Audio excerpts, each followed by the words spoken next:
بسم اللہ الرحمن الرحیم۔ گزرے وقتوں کی بات ہے، کسی علاقے میں عبد الرحمن نامی ایک امیر آدمی رہا کرتا تھا۔ امان اور سبحان اس کے ہی دو بیٹے تھے۔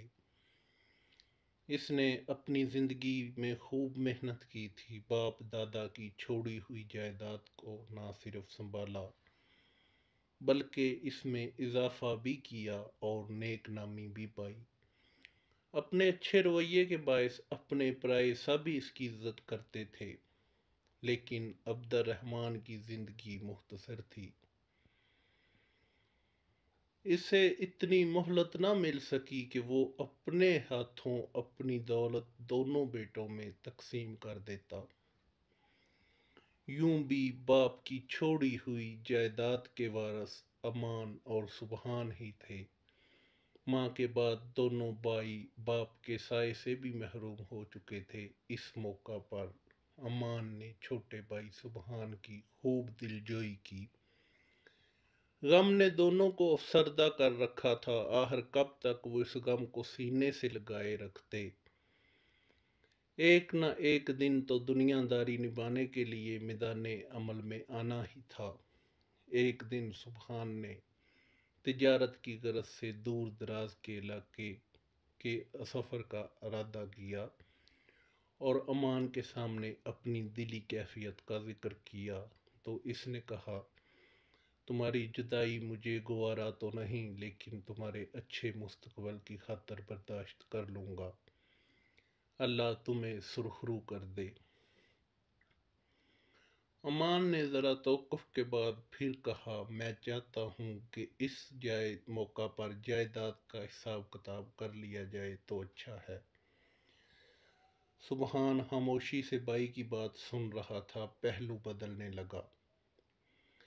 بھائی جان، اس کی کیا ضرورت ہے؟ ابا جان کے پاس جو کچھ بھی تھا اب ہمارا ہی تو ہے، پھر حساب کتاب کیا ضروری ہے؟ ہر چیز تمہارے علم میں آ جائے تو بہتر ہے، امان نے کہا۔ جو کچھ نظر آ رہا ہے سب کچھ ویسا نہیں ہے میرے بھائی، امان کے لہجے میں افسردگی تھی۔ اس نے مزید کہا، ابا جان بہت مقروض تھے، شاید انہی فکروں نے انہیں وقت سے پہلے ہم سے چھین لیا۔ ابا جی مقروض تھے؟ سبحان ہکا بکا رہ گیا۔ یہ کیسے ہو سکتا ہے؟ وہ یکدم بول اٹھا۔ ان کے جانے کے بعد جب معاملات میرے ہاتھ میں آئے، ان سے پتہ چلا تو میں بھی تمہاری طرح حیران پریشان رہ گیا تھا۔ امان آہستہ سے بولا، نہر کے کنارے والا باغ بھی مقروض ہے، اور لیکن بھائی ابا جان کو قرض کی کیا ضرورت تھی؟ سبحان بے چین ہو گیا۔ سبحان، میں نے تمہیں بتایا تو ہے، میں معاملات دیکھ رہا ہوں، ویسے تم فکر مت کرو، میں سب سنبھال لوں گا۔ بھائی جان، اب میں سوچ رہا ہوں کہ ان حالات میں آپ کو تنہا چھوڑ کر نہ جاؤں، آپ اکیلے پریشان ہوں گے۔ سبحان نے سوچتے ہوئے کہا، ارے نہیں نہیں سبحان، تم تو فکر مند ہو گئے، اس لیے میں تمہیں یہ سب کچھ نہیں بتانا چاہ رہا تھا۔ امان جلدی سے بولا، تم ضرور جاؤ اور ابا جی کا ہنر آزماؤ جو انہوں نے تجارت سے حاصل کیا تھا۔ مجھ پر بھروسہ رکھو، میں ہوں نا، امان نے پیار سے کہا۔